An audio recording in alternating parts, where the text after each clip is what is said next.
Okay, so wow, I just read Jojo chapters 49 to 60 in Jojo Part 5 Vento Aureo, which is the Grateful Dead Beach Boy arc. And wow, okay, like so much fucking happened in this set of chapters.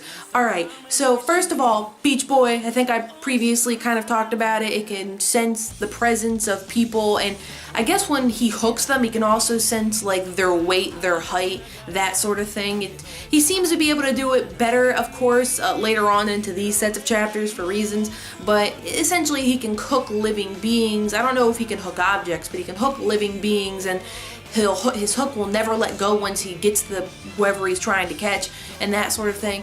And then the character who is just introduced, Prosciutto, his stand is Grateful Dead, which is the name of the chapter, and the Grateful Dead ages you. Essentially, it takes a little bit normally, but it ages men and women differently, which is why he's okay using it, because he's not really worried that Trish will die or anything. But all men are aging much faster due to body differences and also its body temperature. So the cooler you are, the more likely you are to stay younger, and the hotter you are, the faster you'll age. So a lot of the times they're counteracting this in the chapter by using ice. But okay, wow, first of all, when Mista got hooked, I was just like, okay, what's gonna happen? But then he shoots the bullet and the energy goes through and fucks you up. Okay, that makes sense. I've seen stuff like that. But then, see, it's so funny because Mista has these little gremlins working for him known as Sex Pistols. So he shoots himself in the shoulder to have Sex Pistols try and stop the line, and then he shoots just bullets out because he's like, Sex Pistols, just go find it. So they just ride the bullets until they find the guy, Pesci or whatever his name is. And, you know, I thought they were going to try and shoot him because I don't think Pesci would be able to block the bullets or anything like that. He didn't seem that battle-hardened previously. But instead they shot the ice glass, scattering all the ice so that Pesci can't just nom on it to stay young, which makes sense. That actually does make sense. Part of me still thinks they should have shot Pesci in the head, but that still makes sense. So good job, Sex Pistols. You know, and they're just like, yeah, bitches, let's just scatter it. It's so funny. They're these little yellow gremlins. I love them so much. So the Mista's fine, you know, he's gonna shoot the shit out of Pesci and it's all. And then, of course, Prosciutto comes in old, because I guess he can age himself. He comes super old, and then he just fucks Mista up. Not only does he fuck Mista up and turn Mista into a bajillion-year-old man, he shoots Mista in the head, and I was legitimately scared, because even though I'm like, I knew Mista was gonna still be alive later, like he can't just die now, I really doubted that. Man, I was really scared because it kind of really seemed like Mista would die, and somehow he was lucky enough that he like put ice in his hat or something, and so when he got shot with his own gun, mind you, I think it caused number 6 or something, or 5, caused number 5 to de-age quick enough to keep the bullets from reaching Mista's brain, I guess? So he stopped all 3 bullets? This is how I'm interpreting it, okay? Based on my understanding of the chapters. And then he sent number 6 to go find Bucciolati. But man, I really thought Mista was dead, and man, Prosciutto actually looks pretty cool, and he's really like, Pesci, you have to believe in yourself. You can't be a mama's boy. We gotta do this and that. And then Pesci, like halfway through, he's like, I understand, Fratello. Because, okay, so Bucciolati comes in, right? Bucciolati comes in, and Bucciolati and Prosciutto have a one-on-one, and Bucciolati just manages to outwit Prosciutto, and yeah, he uses the Beach Boy against Pesci and uses Beach Boy to get back on the train. Well, Pesci realizes that, you know, Prosciutto died or is dying. It almost seems like out of respect and understanding for Prosciutto just becomes a battle-hardened badass kind of, and he kills the first guy he's ever killed, and then he just continues to pretty much beat the shit out of, practically beat the shit out of Bucciolati. What the fuck? And then Prosciutto's not even dead. He's somehow hanging on to life. He made sure he's in like this one part of the train, so his aging effect, he will not let go of the aging effect, his stand, deactivate his power until he gets the fucking daughter.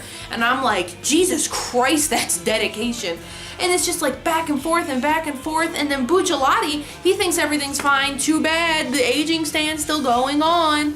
And it's funny because normally Normally we have like the group or the one or two people and we see inside their head, you know, it's, oh, I can't believe a stand does this, you know, Bucciolati might say. But we're getting it from number 6 of Sex Pistols because number 6 is accompanying Bucciolati and icing him up, I guess, when he starts getting hot. One of the more intense moments is the fight of resolve or willpower, where Bucciolati just unzips his entire body and then he can't breathe, and then he unzips his heart into 2.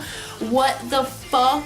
And then this reminds me of Jotaro from part 3 where Dio is trying to listen for his heartbeat, and so he uses Star Platinum to just stop his heart and then later start his heart, but just mostly stop his heart. What the fuck is happening? And it's just so intense. And then you know, Pesci seems to get mad and he's like, I'm gonna stop this train, whatever, because Bucciolati somehow got away. At least he could not find him with his Beach Boy, which is actually extremely lucky for Bucciolati because at that moment Bucciolati was dying and he couldn't zip himself back up, but stopping the train, it kind of made everything come back together close enough that Bucciolati could just zip himself back up. Ooh, I'm done. Like, this entire chapter, it's like, what is happening? And not in the bad way. It's not in the same way as last chapter where I was just like, stand powers make no fucking sense. This set of chapters, it's more like, oh my god, is Mista dead? Okay, Mista's not dead. Well, then how is Bucciolati gonna get past this? Okay, Bucciolati did it.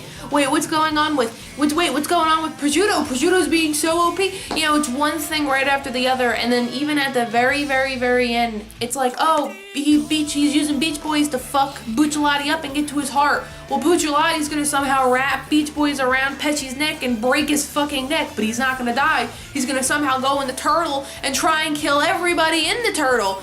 Oh, but JK, that doesn't work out because Bucciolati unzips his hand and then punches into the turtle to hit Pesci. What the fuck is happening? Whoa! I liked this chapter, but what I'm gonna like more is seeing it animated. I really wouldn't, because I feel like the aging effect is one of the more cruel stands. I don't know why I feel that way, because I mean, realistically, we've seen stands like Beach Boys which completely can get to the heart, completely disfigure, in the sense that, like, you saw the one guy on the train last chapter where his face is just all mangled up. We've seen stands that just straight up murder you. You know, we've seen, I'm talking about past Jojo, the stand's power is I kill you, you know, or I trap your soul in something.